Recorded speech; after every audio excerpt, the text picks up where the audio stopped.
Olá, gente, tudo bem? Hoje eu voltei para gravar o vídeo das leituras do mês de agosto. Se você quiser saber um pouquinho mais sobre esse meme, você visita o garotaite.com.br, que é quem hospeda o que eu andei lendo, ou no meu caso, só mudei o nome, mas a intenção é a mesma, o Leituras do Mês. Agosto foi bem melhor que julho, mas ainda não foi aquele mês que eu esperava. Como eu falei para vocês lá nos primeiros vídeos de 2012, a minha intenção era de ler 12 a 15 livros por mês. E eu tenho ficado na metade, 7 a 8 livros. Tá difícil de atingir essa meta, mas eu espero que pelo menos em um mês restante, até o final de 2012, eu consiga chegar nela.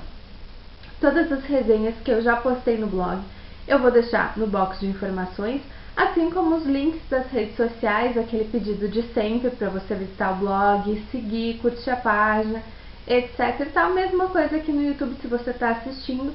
Inscreva-se no canal e se você gostou do vídeo, claro, dá um gostei. Então eu vou começar a falar um pouquinho dos livros para que esse vídeo não fique muito extenso. Vamos lá então. O primeiro livro que eu vou mostrar para vocês, na verdade, ele deveria ter aparecido no mês passado, que é A Lenda do Cavaleiro Sem Cabeça, do Washington Irving.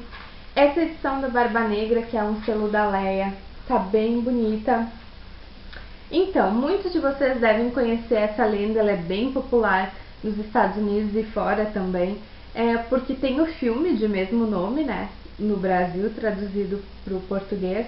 É protagonizado pelo Johnny Depp e eu tenho quase certeza que é dirigido pelo Tim Burton. Mas o roteiro do filme é um pouco diferente do enredo do livro, só alguns pontos eles mantiveram em comum. Então a gente conhece a lenda do Cavaleiro Sem Cabeça através de um professor que vai para essa comunidade rural holandesa, e lá tem a lenda então desse cavaleiro que foi um soldado da guerra e ele foi atingido por um tiro de canhão e perdeu a cabeça. Então ele vaga pela região para encontrar essa parte do corpo que está faltando, claro, para ele poder descansar em paz, e nesse meio tempo ele acaba aterrorizando as pessoas. É um livro bem curtinho, é só para a gente ter uma ideia de o que foi essa lenda sem ser meio conto de fadas. Então ele cria uma história, esse professor ele vai querer casar com a garota mais bonita do vilarejo, filha de um fazendeiro rico, porque ele quer ser rico também. Ele é meio que miserável, assim. Ele ganha mal, ele vive de favor na casa das outras pessoas e ele é obcecado por lendas de fantasmas. Então é aí que a história do protagonista e da lenda se encontram.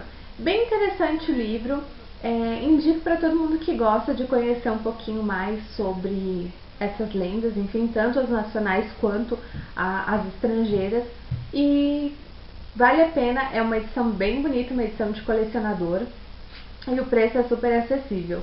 Eu comprei a minha numa promoção do Submarino 3 por R$10, 3 livros por R$10 cada, né, ou R$30 por 3 livros, mas a média de preço dele é R$14,90. Depois eu li A Filha da Minha Mãe, da Maria Fernanda Guerreiro. Esse aqui é foi um lançamento da Novo Conceito Jovem. Esse selo ele mudou de nome, eu deveria até ter anotado, porque a intenção desse selo era publicar autores nacionais que estão começando, né? Mas acabou não sendo interpretado dessa forma, eu falei para vocês no outro vídeo.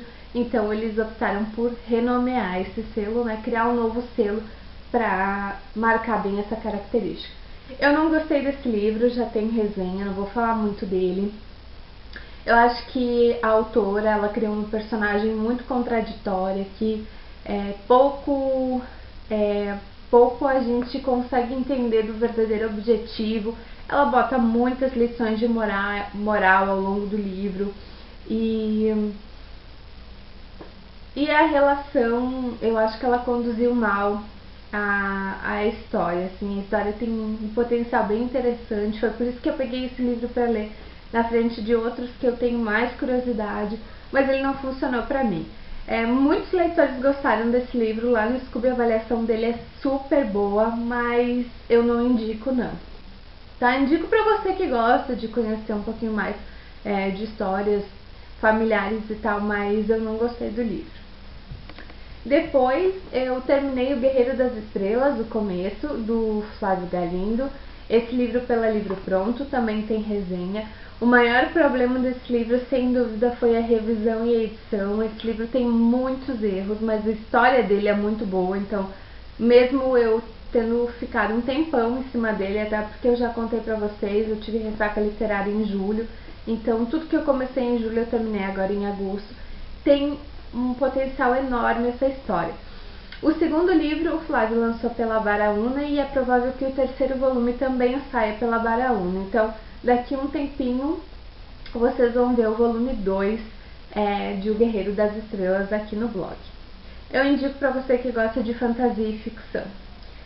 Depois eu li O Casamento, do Nicholas Sparks. Esse daqui é um dos lançamentos da editora Arqueiro, que agora é quem detém. Para minha surpresa, Novo Conceito está lançando ainda um outro título dele. Eu imaginei que já tinha usado todos os seus títulos do Nicholas Sparks. Vocês sabem que eu tenho uma birra com esse autor, eu costumo brincar que ele plagia a si mesmo, porque as histórias são sempre muito parecidas, mas eu gostei bastante do Casamento por dois motivos. Primeiro, porque o narrador é um personagem masculino e eu gosto dos personagens masculinos do Nicholas Sparks. E segundo, porque essa aqui não é uma história de paixão e amor à primeira vista. Essa história é sobre um casamento desgastado em que o personagem, esse marido, ele se dá conta, né, que é o Wilson, que ele deu muito valor para o trabalho, por exemplo, e pouca atenção para sua família. E aí, quando ele percebe que o casamento dele está acabando, os filhos já saíram de casa, já estão seguindo a sua vida, ele vai tentar, então, reconquistar a mulher dele. É um livro bem maduro, um livro bem diferente do que eu estou acostumada a ver de Nicholas Sparks, é por isso que eu gostei e é por isso que ele se tornou o livro que eu indicaria para todo leitor que quer conhecer Nicholas Sparks, leia O Casamento. É claro que tem um porém. Essa história é como se fosse a sequência de Diário de uma Paixão. Foi o primeiro livro do Sparks que eu li e era o que eu mais gostava até então. Por quê? Porque a personagem principal feminina desse livro, a Jane, ela é filha do Noam, que é o protagonista do Diário de uma Paixão. Então toda a história de amor que ela viu dos pais, ela gostaria de ter vivido e o casamento dela foi totalmente diferente. E o Wilson então vai se aconselhar com o sogro para tentar salvar o casamento dele, é essa a ligação. Se você ler O Casamento sem ter lido o Diário de uma Paixão, você vai entender, mas seria mais interessante, claro, que você lesse Diário de uma Paixão antes, para entender a totalidade daquele amor vivido no livro anterior. Mas eu gostei muito do Casamento. Depois eu li A Ira de Nazi, a biografia. Como vocês sabem ou não, eu trabalho lá na Belas Letras, então é claro que eu tive que ler para produzir alguns conteúdos para o livro, mas como o lançamento dele é só dia 10 de setembro, eu vou deixar para falar um pouquinho mais dele na semana que vem. E você que é de São Paulo, vá segunda-feira 10 na Saraiva do Shopping Morumbi autografar, comprar o seu volume e autografar. Eu não tenho o hábito de ler biografias, provavelmente essa primeira que eu mostro em vídeo, que eu já li, né? Eu li algumas na época de faculdade, mas não é o que eu gosto.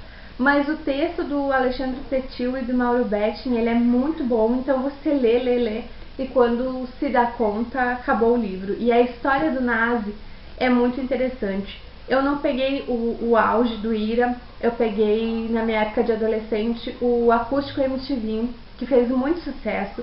Foi ali onde deu uma reacendida na carreira do Ira. Mas a gente entende aqui porque que houve tantos problemas com essa banda e por que essa banda acabou. Então é bem interessante para quem é fã de rock, quem gosta do Ira tem que ler. Depois eu li O Mar de Monstros, segundo volume da série Percy Jackson. Eu fui olhar as minhas leituras e descobri que eu li Ladrão de Raios em 2010, então 2 anos depois, praticamente 2 anos, porque foi no final de 2010, eu dei continuidade. Se Arrependimento Matasse, eu estaria morta, porque esse livro é muito legal, mais legal que o Ladrão de Raios, eu achei. Eu conversei com o pessoal que já leu a série inteira e disse que esse aqui é ainda mais fraquinho, assim, para alguns leitores. Eu gostei muito desse livro. E com certeza mês que vem vocês vão ver A Maldição do Titã, porque ele já tá na minha lista. Também já tem resenha de Mar de Monstros, por isso que eu não vou falar muito. Na verdade, o único livro desses que eu mostrei que ainda não tem resenha no blog é A Ira de Nazgûl, que vai semana que vem. Todos os outros eu já postei lá. E eu terminei agosto lendo Beijada por um Anjo Revelações, que é a resenha de hoje no blog. Então, se você está assistindo hoje, quarta-feira, no YouTube, passa lá pelo blog que você vai ver a resenha dele.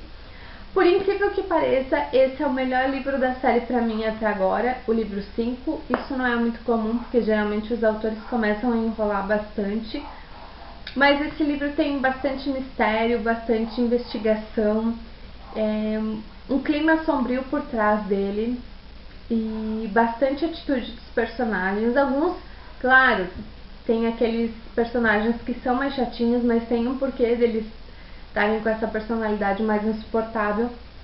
Então, é uma série que, se você desistiu de ler, saiba que ela melhora consideravelmente. E se você gosta de histórias de anjo, dê uma chance para Beijada por um Anjo. E foi isso, esses foram os livros que eu li em agosto. Não assisti muitas coisas nesse mês, mas eu vou então mostrar. Não terminei ainda, mas estou quase terminando a terceira temporada de Dexter. Eu também estou procrastinando, não sei se eu falei essa palavra certo. Mas enfim, eu estou adiando, porque eu ainda não comprei a quarta temporada e eu só vou comprar quando eu me mudar. E eu devo me mudar na semana que vem, então eu só devo comprar no mês que vem. Porque as séries que eu coleciono eu não baixo os episódios, tá? Eu só baixo os episódios das séries que eu não coleciono, que são séries que eu gosto, mas eu não tenho aquela necessidade de ter na minha estante. As séries que eu gosto muito, então eu faço a coleção e tenho os DVDs, né? Também estou assistindo True Blood, vou botar o cartaz aqui.